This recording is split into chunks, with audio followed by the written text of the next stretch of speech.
Hi, this is Reg Athwal, and welcome to our channel for another one of our episodes for family business experts, where I get a chance to interview an entrepreneur or expert or both who can have an impact on us at a family or business level with their ideas, insights, and wisdom. And today I'm joined by a very, very dear friend of mine, someone actually I was going back and thinking, how long have I known him? And it was just after I got married, almost 26 years ago is when I first met our guest today, which is Mr. Matt Crabtree. So let me tell you a bit about Matt briefly. This is someone who started off and growing up on a farm with his family and went from there to becoming a board director of a $500 million telecoms company at the age of 28 before joining Barclays Bank as one of their youngest senior executives at just a young age of 31. And from there, despite having a great corporate career, he went on from 2003 onwards to become an entrepreneur, and since then has built various businesses, and one in particular, which we're going to discuss today, Positive Momentum, which is a multi-million-dollar consulting organization. He's been traveling the world. As far as I know, in 2019, did 135 flights. Obviously, the world has changed in the first half of 2020, and he's doing a lot of work virtually for his clients around the world.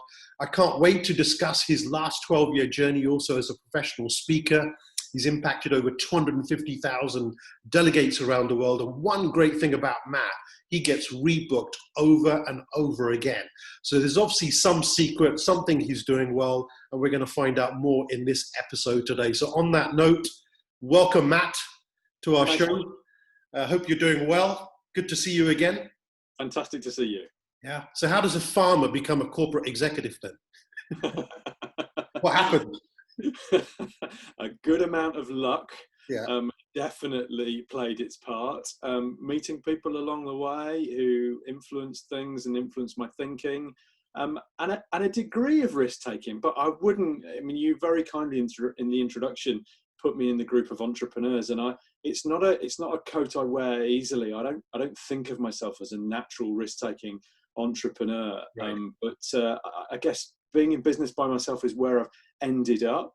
But yeah, it was a kind of humble beginning in many ways. Would you say then, Matt, some people I've come across, over the years, they may not call themselves entrepreneurs, but they do refer to themselves sometimes as intrapreneurs. So when you were in the Telco company or Barclays Bank, you must have already had that entrepreneurial spirit in a corporate role? Yes, no? I mean, what do you think about the difference between someone who's an entrepreneur internally within the organization versus someone who goes and takes that risk and does everything on their own? Yeah, it's a funny thing. I never heard that term until my last few years of corporate life at Barclays. So I was involved in running a joint venture between Barclays and Accenture, and actually a very early .com business. Mm-hmm. And Barclays had consciously set it up as what they called an entrepreneurial business, yes. A kind of disruptive business. And we've got used, haven't we, in the last decade or two to this phrase disruption. And if I was anything in corporate life, I think it's that I was a disruptor. When I finally left corporate life, we closed that business, sold it back to Accenture actually. And I was talking to my boss about what I might do next. And they were very generous with me and looked for jobs. And in the end, I decided to go. And I remember my last conversation with my last boss, which was, he said, what are you going to do? Yeah. And I said, honestly, I think I'm going to go. And he said, yeah, I think it's probably best. And I went, oh.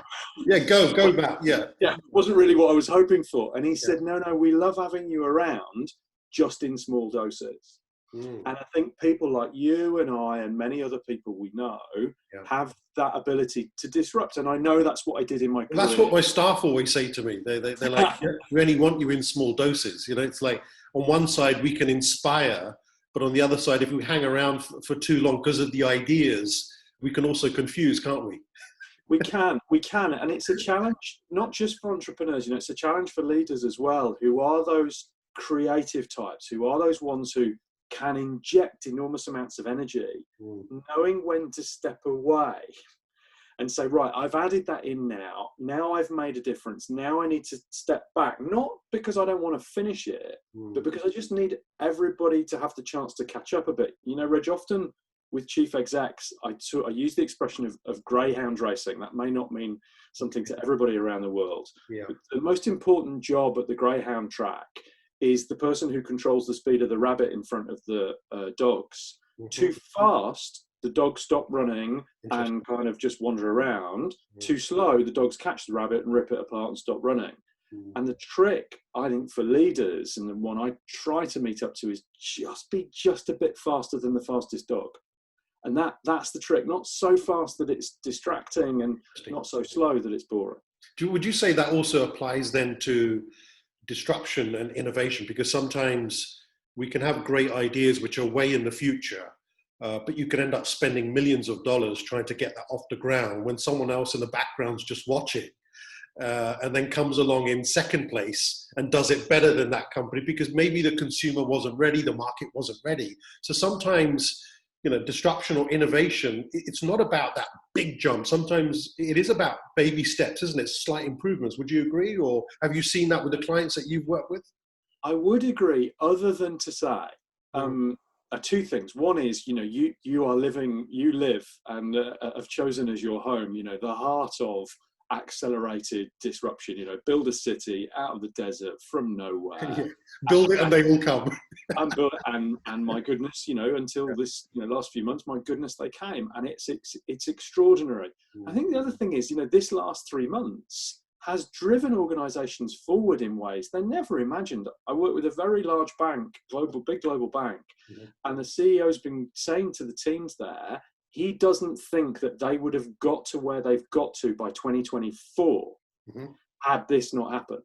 Right. This happening has disrupted things to the extent that they've made enormous leaps, of course, especially in terms of digital interaction with each other and with their clients. So, yes, incremental steps. Now he's saying, we've done a huge amount of innovation. Now let's get everything onto a common platform so we don't slip back. And that, I think, is the trick, particularly for this period, is everything you've changed, now hold on to it. How do I hold on to not taking that many flights again?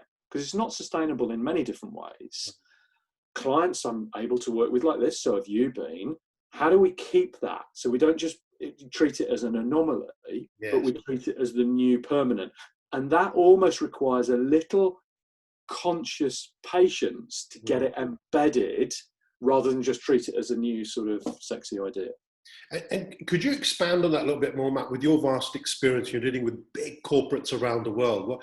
What other advice would you give people right now who, in this crisis, pandemic situation, as they think about this year and into 2021, what would be a few things that you think they should be doing or thinking about or doing when it comes to, key things in positive momentum you talk about around change, around growth, around leadership? I mean, it follows the pattern of the conversation we've been having, which is, we know, don't we, that every period of disruption like this births new industries, new organizations, and new strategies. Walt Disney, 1929, just after the Great Depression, FedEx, early 70s, Groupon, 2009, 2010, following the crisis. So we know there will be entire new businesses that are about to be birthed into the world. Some of them will go off like firecrackers, some less so. But for every organization in the world, this has been the first in my lifetime anyway, this democratizing event. Every country and every organization has experienced disruption on one level or another for exactly the same reason. Yeah, absolutely. And that's meant change for everybody. We are in positive momentum change obsessives. Everybody's had to change one way or another. If you're a food manufacturer, you've had to, find new ways to manage your supply chain and produce things. If you're a bank, you're having to get public money out into your clients and support them through very difficult times. And that's forced change. And the trick for leaders is to hold on to it. So, for example, let's just use this medium that we're using. Yes. Everybody's just got really good at using this medium. It's not like this medium's new. It's been around for ages. Well, I remember using Zoom about 2.5 years ago. It just didn't work properly, but it was there. It's true, right? It's true. And it still has difficulties with it. But a tiny thing, I'll give you a tiny example right now. I work a lot with leaders, helping them to communicate on video. Right now, I'm looking at the camera. So I'm looking at the center of my camera. If I look at you, Yes, right. then I'm looking like this. Yeah. We now don't have eye contact. My brain thinks. Sorry, Matt, what do you say? But when leaders talk to their teams, look down the barrel of the camera. So some things are really silly and small, like that. Other things are new markets that you never thought you could sell to, that all of a sudden are open to you. Market adjacencies, product adjacencies. If you're going to go into an adjacent market, now is the time. Now is the time for the brave and the bold. And the opportunities are legion. And we owe it, I believe, to those who have suffered during this horrible public health crisis to rebuild our economies in a new, dynamic, better, more responsible way. But to go for it, that's the essence of human commercial culture, is go for it, find these opportunities. And with your organization, Positive Momentum, and I know you've got a big team, spread out across UK and other countries as well, is when they're going to clients right now or virtually doing any programs, what do people want from you right now? What's top of mind? What do they want you to do for them? And you're seeing this pattern. Yeah, it falls into three areas. Reg, the first area is change. Yeah, is how do we take advantage of everything that's happened and embed it in our organization? And that might be strategic, it might be cultural, it might be to do with products and services. So number one, change. Second, growth, or at least retaining what you've got commercially. How can I keep talking to my customers in the current situation, even though it may be very difficult? I was talking to a customer just yesterday. They're a global exhibitions business. They run 300 exhibitions around the world. You can imagine how, frankly, catastrophic this has been for them. Definitely. And they have put back most of their events until next year.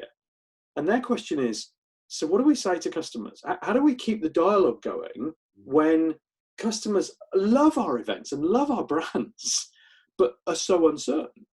And then the third is pure leadership. The third is, how do we keep our teams feeling confident? How do we keep them safe, healthy, motivated when they're either working from home or working in a split team environment or working back in the office, but in a very odd set of circumstances? Distancing, can't sit in meeting rooms, 1 meter to 2 meters apart, hand sanitizer everywhere, screens. How do you cope with all of that? So it's change, it's growth, and it's leadership. And to be honest, that's what we've done for almost 18 years now with clients. But those topics have gone into really sharp focus in the last few months. Do you think remote working and what people have had to go through, is there any evidence out there right now with corporates that it has boosted productivity or not? Has it really worked for majority of people, or people suffering? They can't wait to be in that office environment again. What's your opinion on that? Because this is a debate that's coming up often right now.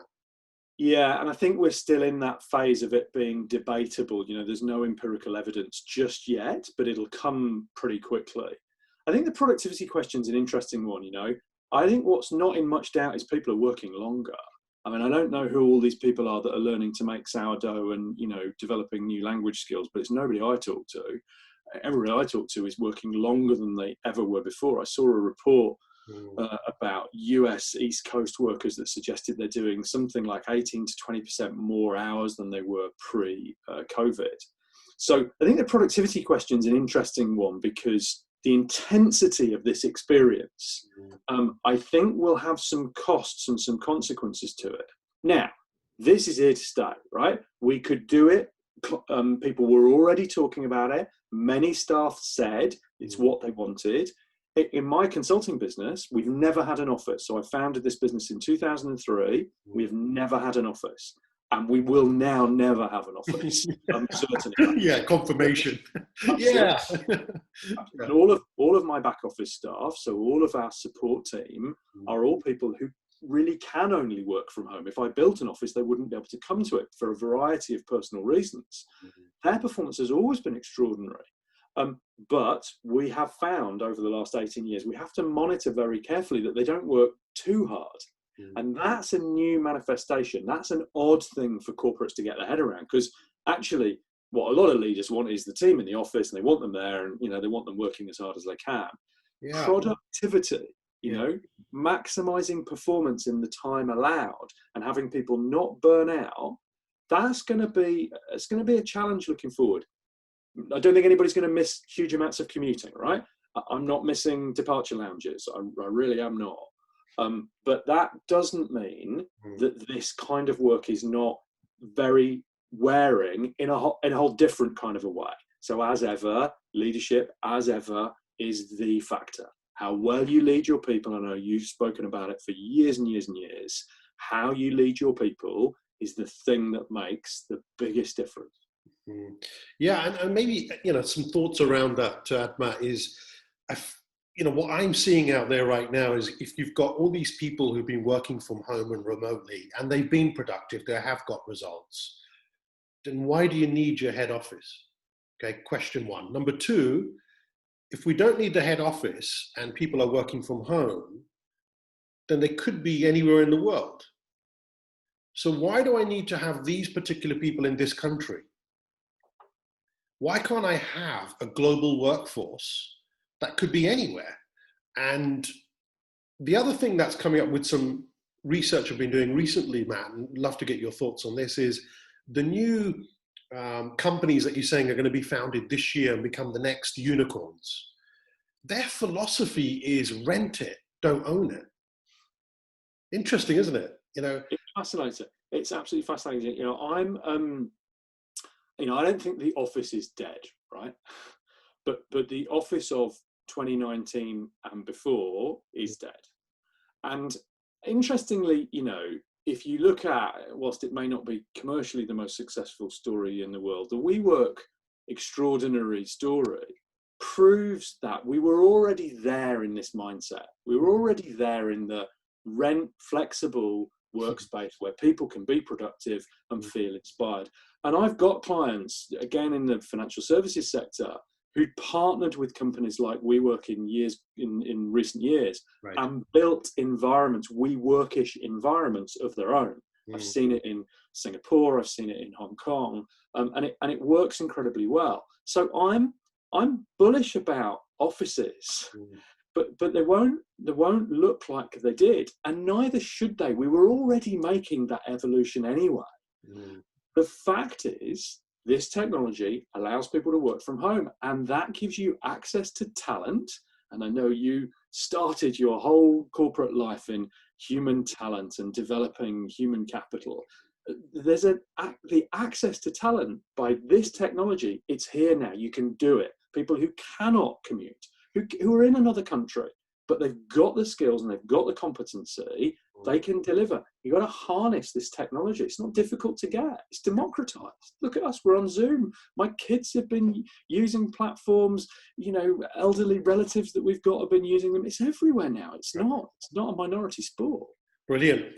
Let's move on to some other things with the time that we've got. One of the things I want to acknowledge you for is you're one of the best people I know on the planet. There's only really two people I know that I've got a similar DNA, you and one other person, and I'm glad he's a partner in our firm, which is you are awesome when it comes to relationships, okay? I remember many years ago, you taught me this and you said, it's all about giving first. It's all about the other person. And without mentioning company names, at that time, you gave a case study where you met the chairman or the CEO of this very large financial services institution, where you'd keep visiting them and they would talk for an hour or so and you go, right, I need to go now.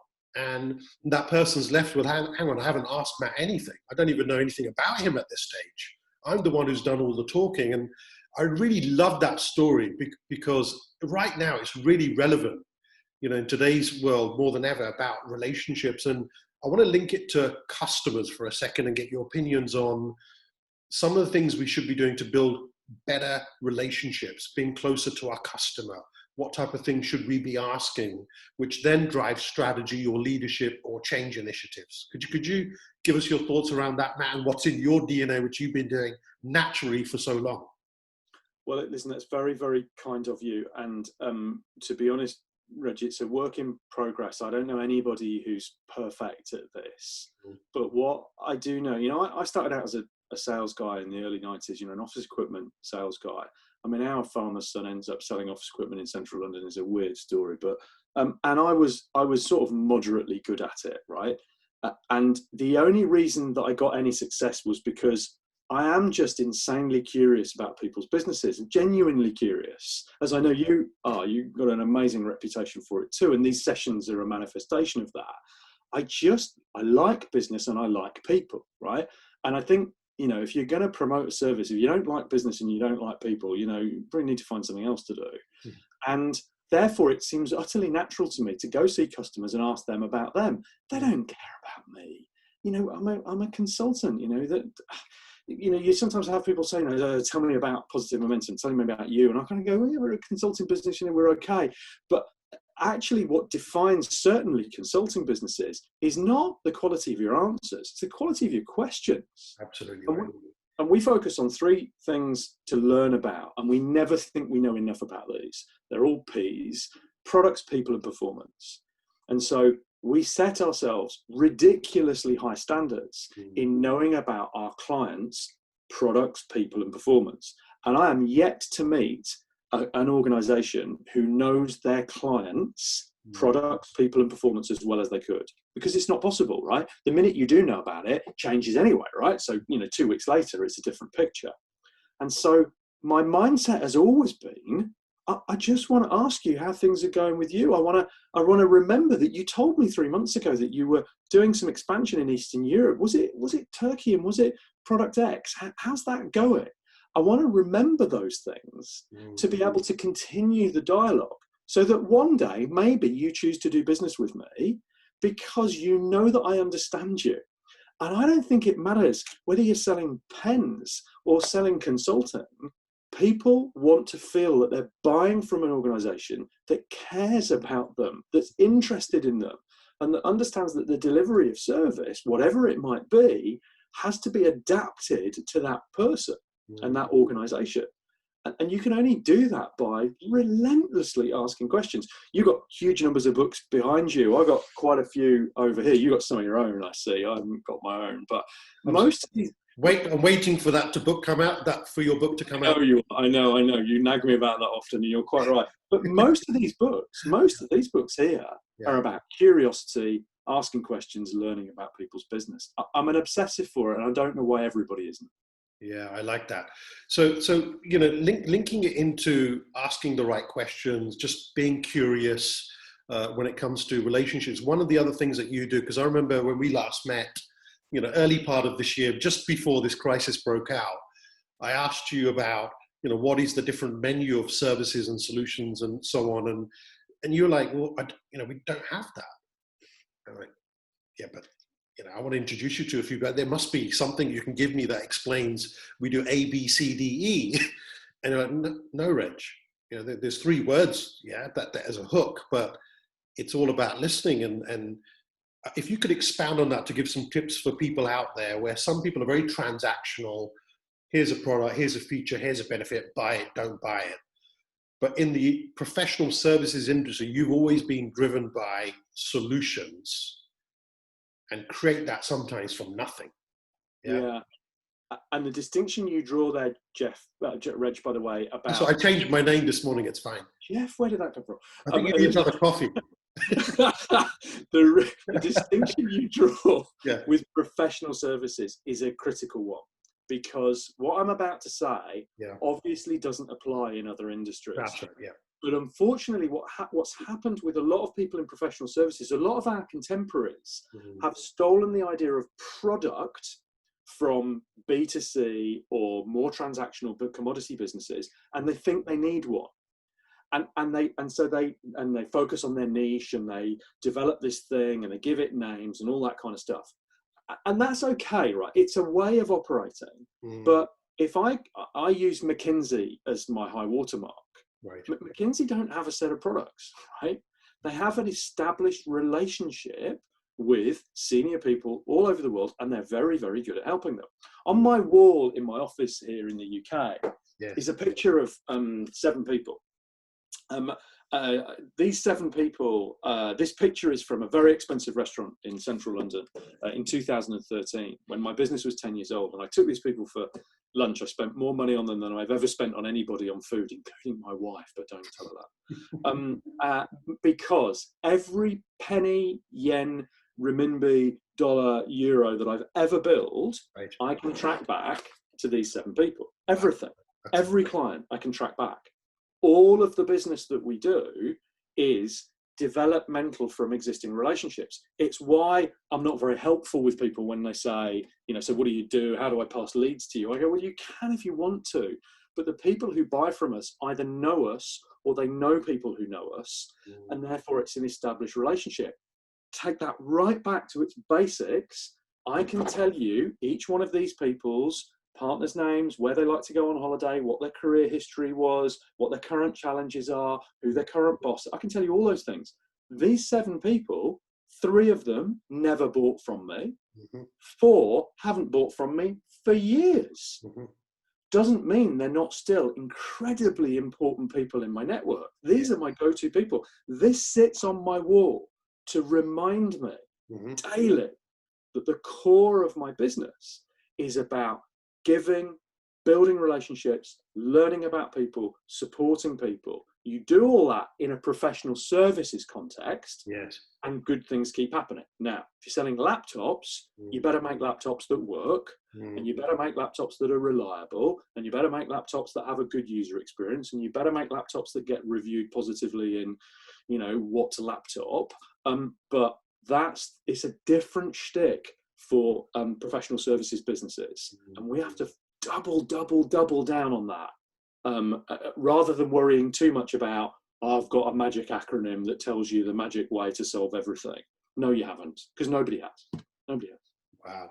And that's why you're known as a straight talker. You just use common sense, you tell it how it is. What's your thoughts then around, one of the things I'm hooking onto what you said is about the good old fashioned, do your job well, get referred, versus social media, marketing, advertising. Well, I know your answer, but I'm asking you for our viewers. What's your thoughts around these things? So I am not, as your viewers might be about to think, I am not a social media phobe. I'm not a dismisser of it in any way, shape or form. I think it's generally fantastic. It clearly has some less than preferable elements, but it's generally great. I'm a very significant user of LinkedIn. I don't think I could have done what I've done in my business without LinkedIn. And if anybody wants to connect with me on LinkedIn, I'll be very happy to accept their connection. But the constant product push that some organizations and some individuals undertake, I think is distasteful. Right. If you're smart, I think you use these platforms as a way of learning more. Right now, organizations all over the world are quietly talking about what they're doing to make things better. I'll give you an example. An insurer in the UK that we work very closely with, very early in the pandemic here, announced free road care recovery for health workers and a prioritized customer service line. And the CEO put a note out about it on LinkedIn.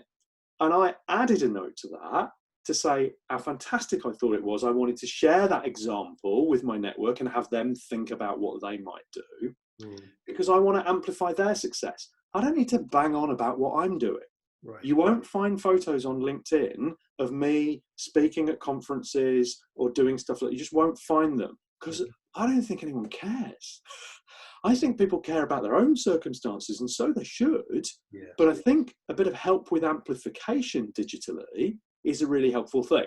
Doesn't mean I don't put insight pieces out and articles. I do all of that kind of thing, but I try to keep the propaganda on the down low, as my 18-year-old. So what's your top 2-3, while you're talking about that, what's your top 2-3 tips on using something like LinkedIn for business people and doing business? So number one, get connected, right? So, I mean, if you're not, I have a rough rule of thumb, which is 1,000 connections for every 10 years you've been in business. 1,000 connections for every 10 years. I think people with more than 1,000 connections, I'm a bit worried now about how many connections you've got, but tens of thousands of connections I'm always slightly skeptical about that. Mm. But if anybody watching this is down in the hundreds, come on, just get connected, right? And if you've got some skepticism with it, I get it, but get over it. Honestly, get over it. It's here, it's present. Secondly, participate, but participate positively. Put things out there that help people. Amplify information. I'm sure we all read, things like Harvard Business Review, pretty voraciously. I sometimes read articles in there I think are great. I don't think they're all great, but sometimes I think they're great. I put them out on LinkedIn. Why not, right? McKinsey, I read stuff from McKinsey. You could argue they're a competitor. I don't think they're hugely worried about us, but sometimes I share their material. And the third is be subtle in the way that you promote yourself. LinkedIn has a feature which is recommendations, not the endorsements, not the funny sort of 25 people say you're really great at flower arranging thing, but where they actually say something about you. That, I think, is a beautifully subtle way of getting testimonials and getting proof points for what you do. And I'm always very interested to see those. I ask for them. I've got a whole bunch of them. Nobody should be under any illusion that people have voluntarily put them up there. I've gone out and said, would you mind? And I'm sure I've probably asked for about 4 times as many as I've actually got. But use it subtly. It's the subtlety of it that I think is the trick. This flagrant pushing, I just don't think, certainly for professional services, I don't think it's smart. There's some really good tips there, Matt. A couple of other things to explore with you. What have you seen as some of the big differences between corporates that Positive Momentum has worked with versus maybe some family businesses that because the work that we do is around family businesses, mainly anything from a first-gen entrepreneur down to a 5th, 6th generation family business. So have you seen major differences there with your experience of people that as owners?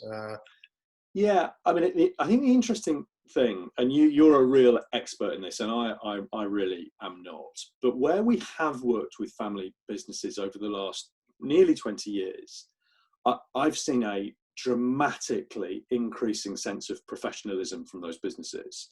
And some businesses we've worked with recently that actually I didn't know were family owned until we did our due diligence, if that makes sense. Yeah, that does make sense. That professionalization, that commercialization of the activity has grown tremendously. I'm sure in very good part to do with efforts of people like you to have family businesses really think about what's their purpose, why do they exist, and how do they grow, and how do they bring others in without taking away the magic, the secret sauce that family businesses so often have. So I do think people feel a very special sense of belonging to a family business. It's something that a corporate, private equity owned or a listed business, they can never recreate that, that sense that there's a family behind this and they care about it. It's a special source. Of course, it can be abused. There's an extraordinary family in Europe called the Westons who own businesses like Associated British Foods, Primark, Fortnum and Mason. And we have some friends and colleagues who work in those businesses. The Westons are, some of the greatest philanthropists in Europe, and therefore have a very special sense about their business. But you've only got to look at, the experience of Primark in recent weeks and months to see how easily that can be damaged, because then it becomes very personal. So it's this constant, I imagine, push-pull between, we've got this lovely family identity, and that gives us purpose and confidence. But also now I've got somebody to look in the eyes and blame for things, and it ends up being personal in less than a positive way. But overall, family businesses are developing their sense of self and their sense of professionalism in a way that's incredibly impressive. Yeah, I appreciate your thoughts on that. And one thing that comes up a lot, Matt, with family businesses and the owners is they just work so hard. The first generation works so hard because they want to do it for their family, but they're not around for their family. And the second generation watch this and sort of replicate it, mimic it. It's become part of the family DNA, and this continues. And then things change around third generation. But one thing I'm seeing more and more of is entrepreneurs and family business owners need to have the right balance. Now, you're one of those people in my top 3 list which understands balance, and you're absolutely committed of how you structure your year with work and family. So could you expand on your philosophy, Matt Crabtree's philosophy of balance? Yeah, I mean, listen, anybody who's not met or heard me speak before has probably already worked out I'm a contrarian. When I was told when I set my new business up, forget your family life for 3 years, you're going to have to give everything. I just fundamentally disagreed with it. And I believe to this day, it's an absolute myth. and I suspect I've just offended all of the entrepreneurs who are watching this. Actually, 99% of the viewers just left. I suspect that may be true. That may very well be true. And I really don't mean to be offensive, but I do think it's a choice. I made a choice and a decision from day one that I was going to work 40 weeks a year. Truth be told, Mrs. Crabtree made that decision. But anyway, I'll claim it as my own. My kids were 1 and 3 at the time I set my business up. I'd had a pretty decent corporate career. I'd worked very hard. I am a workaholic. I love my work. I know you do too. But I also know that I need to stop, because when I get fatigued, I'm not effective. And that's not special to me. That's the same. You're talking 12 weeks off in the year. Correct. So school holidays is basically what it used to revolve around. My girls are now 18 and 20, so they're young women. But for the whole of their school lives, I took all school holidays off. So it was one very funny moment when my eldest daughter was about 7, Easter holidays. She came to me, she'd been to a friend's house, and she said, "Daddy, it was very odd. Sophie's daddy was at work today." And I went, "Yeah, it's a working week." She said, "But it's school holidays."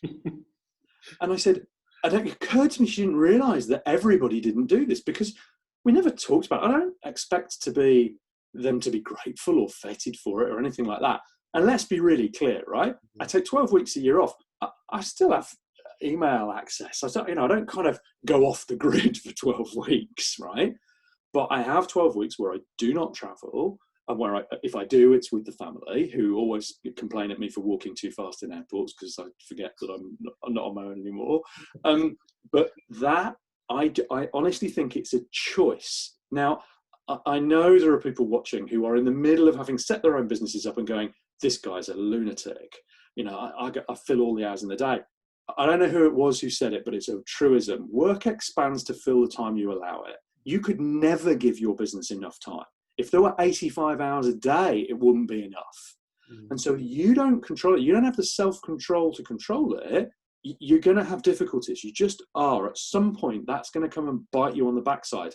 Who wants to be a single, divorced multi-billionaire? Not me, right? I want to have commercial success in my life, but it's much more important to me to have family success and for my kids to know. So what tips would you give, Matt, if somebody is in a position right now where they're a workaholic?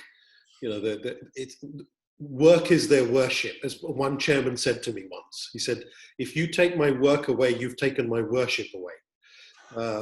This is all that he knows every day, coming in, being in that room, and people lining up to see him. So if you're a workaholic, but secretly, someone listening to this right now is going, "Oh, I'd love to do what he's doing. I'd love to have 12 weeks off."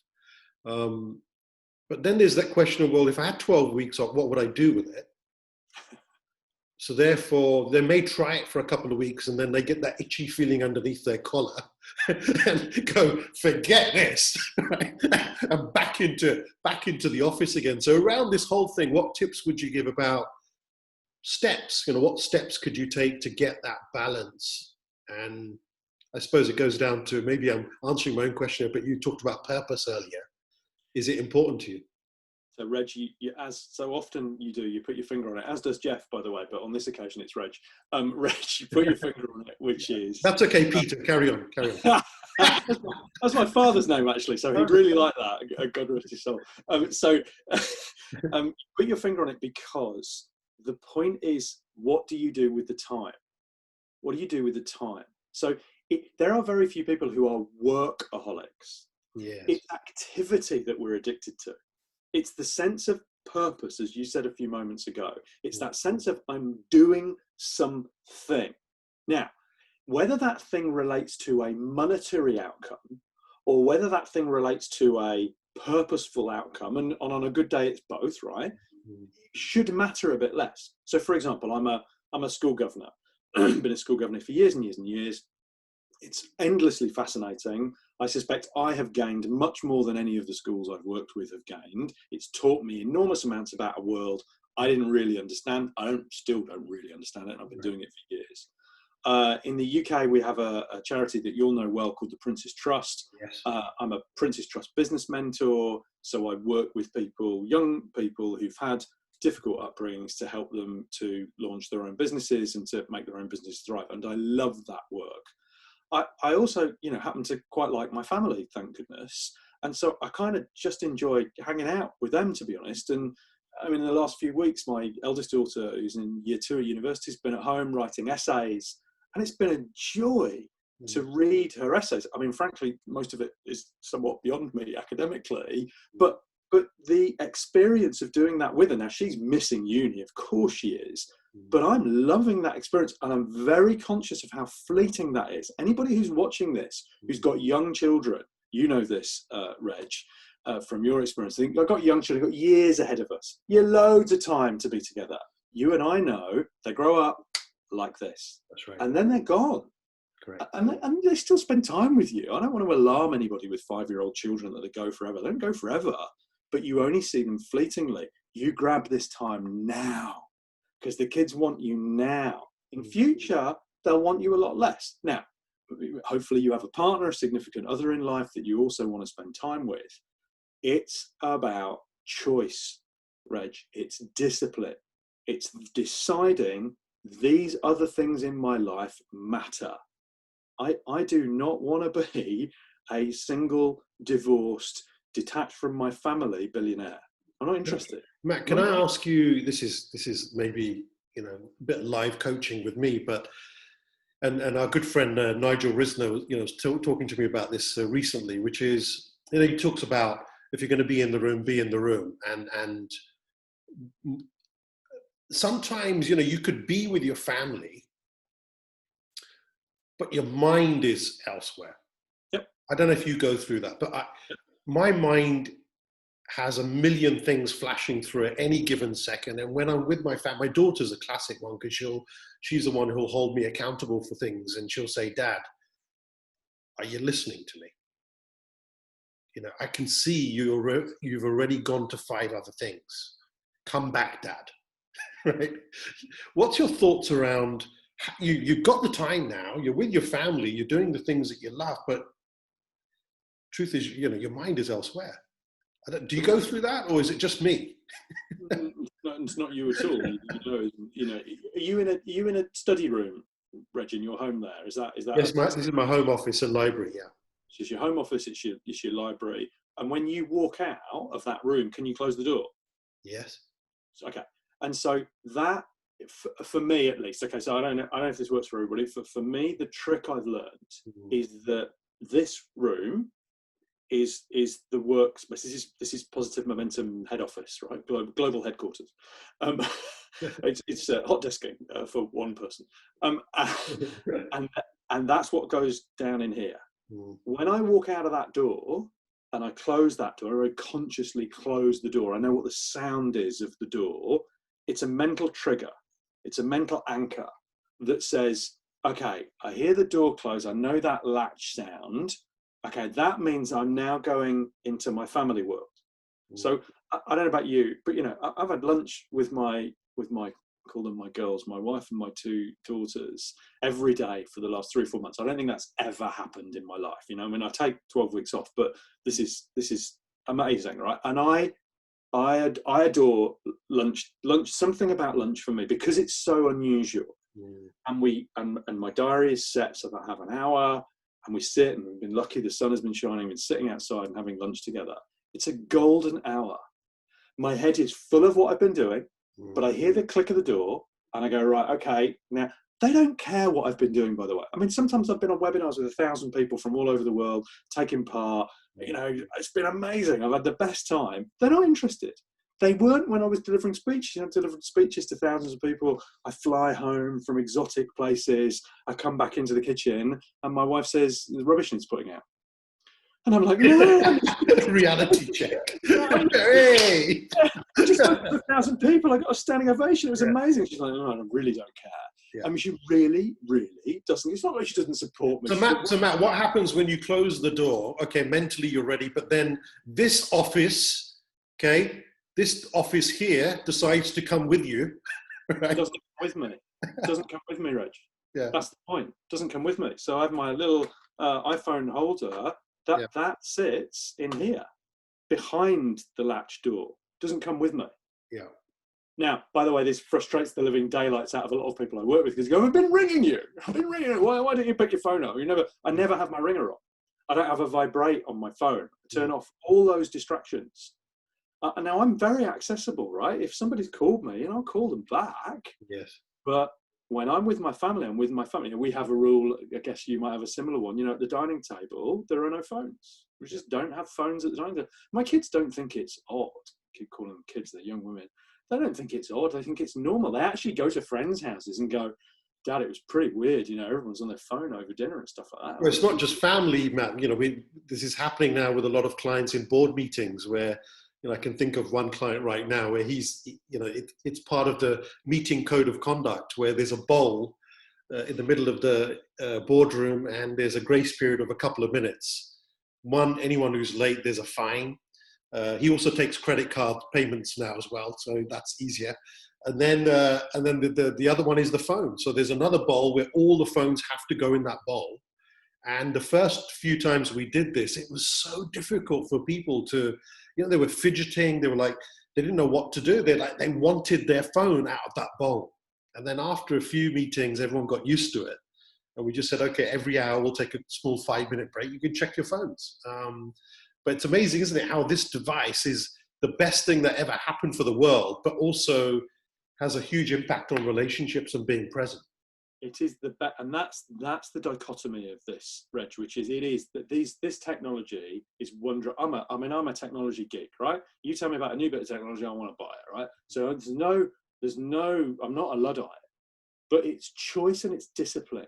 It's choice and it's discipline. Now, I never take my phone. We don't have phones that go upstairs, right? So my wife and I, my young daughters are different, and they take their phones to bed. We don't. Never have. So I've an old school alarm clock that I don't use very often, as it turns out. But a clock by my bed. I don't have my phone. That's a choice. Do I want it? Yeah. Do I want to know when I come back from lunch after being with my family? Do I want to look at email? Yeah. I feel the same thing everybody else feels. Yeah. But I choose to be disciplined about it because it's better for me. It's better. It's good for my mental health. It's good for my relationships with my family. I think it's good for my business. I really do. I have more ideas when I'm not with that thing than I have with that thing. This is not an idea generator. This is an idea generator, right? And this I get it. Yeah, don't help. Well, hopefully, the viewers can take what they want from that. There's no right or wrong method, but this is your philosophy. It works for you.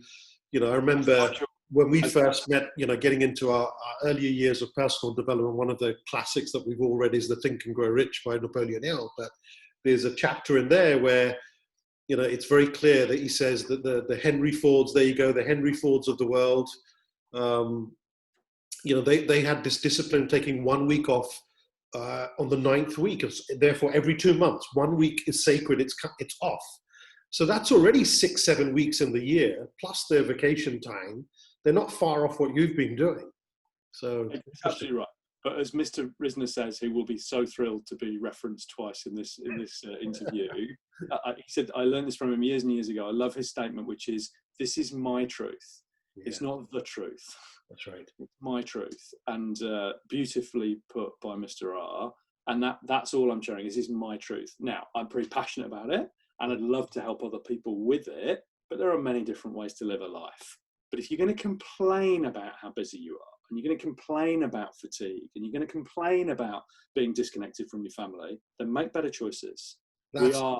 you know what, that is so spot on, because I have come across a few people recently that are really busy, with online things. But then the conversation is, oh, I'm exhausted. You know, you're right. It's like, why complain about that? There's a lot of people out there that are not busy. They would love to be busy. We would love to be busy, but you and I know, because we this is how we met.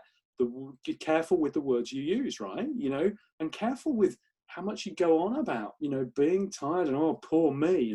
Nobody cares about you if your circumstances are as good as yours are, mine are, and I suspect 99% of the people watching into this, we have won the lottery of life, right? We are in an incredibly positive situation. Oh, you had to be on a webinar at 6 o'clock this morning. Oh, I'm so sorry for you. Go and have a look at how half the world's population are having to live and the difficulties they're going to face in coming years, and see if you moan quite as much then, Right. I don't want to be judgmental, but... No, we get it. It's clear. So with a couple of minutes that we got left, Matt, is if you look at all the different companies you've worked with, different leaders you've worked with, what I'm going to squeeze out a few more tips from you. What would you want to leave us with, which is, these are a few other things you should consider if you think about great companies that you've worked with versus companies that struggle, may not be your clients, but you've seen that they don't do the right things. Any other tips, 1-2 things to leave us with? So I think the thing I really want to leave you with, and if the last 4 months hasn't taught us this, nothing's ever going to teach us this, which is, if you want to grow as an individual, as a team, as a functional business area, as an entire organization, indeed as an economy or a global society, you got to change, right? You got to change. And we've had a change enforced on us that we could never have imagined. You and I sat together in early February in Dubai, outside a beautiful hotel, catching up old friends. And a month later, the world had completely and utterly changed. Yeah. Change gives the opportunity for growth. And if this 4 months hasn't taught us that, then we have been sleepwalking. Whether you're a person, a family, a business, whatever you are, understand what's just happened, and now keep that spirit of change and innovation going, because every time you change, it's an opportunity for growth. And make that just the new normal in your life, in your strategy, in your operating plans. Make it the new normal. Stop trying to find something to stick to forever. Whatever your formula was last week, last month, last year, last decade, probably doesn't work anymore. Blow it up. We run a blow up the firm day in our firm very regularly. Just blow up the firm.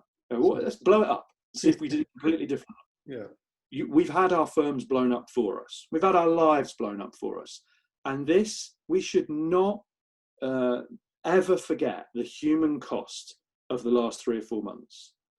And we shouldn't forget the human cost of many things that happen in the world, by the way. So plenty of other things have come into our clear awareness in recent months. We owe it to people who've suffered, those of us that have advantage.